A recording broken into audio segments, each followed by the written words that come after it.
Therefore, I repeat, evacuate City 17 at once, if not sooner. I cannot state this without enough undue emphasis. On a lighter note, if you are already in one of our designated safe zones, I feel obliged to point out that a more fortunate side effect of the reactor's destruction is the complete removal of the Combine's reproductive suppression field. Previously, certain protein chains important to the process of embryonic development were selectively prevented from forming. This is no longer the case. For those so inclined, now would be an excellent time for procreation. Which is to say, in layman's terms, you should give serious consideration to doing your part for the revival of the species. We must make the most of the time we have, as it is by no means certain how much time we have secured ourselves before the Combine attempt to restore their dominion, as they certainly shall. Since this is, in fact, the first opportunity we have had to speak openly of the baleful influence of the Combine, there is much ground to cover. And in fact, I hope to institute a series of useful bulletins in the days ahead. However, for now we will have to content ourselves with some relatively meager exposition. The destabilization of the City 17 reactor has had repercussions that were not entirely unexpected, although we hardly dared speak this hope ahead of time. The destructive pulse forced a damper on the entire network of linked Citadel reactors. Thus, for the time being, I believe that all Combine portals have failed completely, as well as all communications systems based on that technology. In short, the Combine are completely cut off. Combine forces currently stationed on Earth are now isolated units, stranded.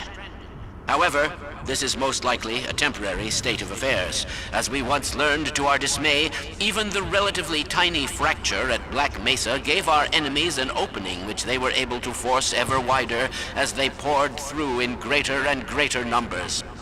In addition to the completely xenotheric species, there are many modified post-human allies still remaining on Earth who will be doing their utmost to re-establish lines of communication and supply with the larger forces. Even so, there is greater reason for hope now than at any time in the past decade. We have made, in secret, several technological advances which we will do our best to deploy in advance of the Combine's return. We continue to diligently assemble and train a new generation of scientists and technicians.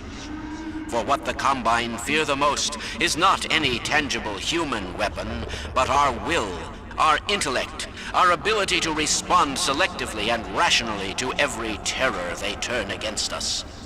We place our firmest hope in the human spirit, even knowing how easily it may be shattered. We have all seen friends and family crushed by the Combine. Some of our neighbors have allowed themselves to be co-opted and purged of their humanity by the military machine. And those who resisted have met a most terrible fate. Still, I cannot overstate how important it is that we retain our humanity. Only this will allow us to hold together, as we must, for their inevitable return, and what is certain to be unimaginable retaliation. And, oh yes, if you missed any part of this message, it will loop repeatedly until there is no point in looping it any longer. I apologize for any inadvertent errors or omissions. As you can imagine, we have had scarcely time to record, let alone rehearse. What's that, Eli? Oh, right. This has been Dr. Isaac Kleiner, formerly of Black Mesa, now simply a citizen, like all of you, of Earth. Let me just add to all those who can hear me now, as we struggle out of the shadow of our malefactors, welcome back to the light.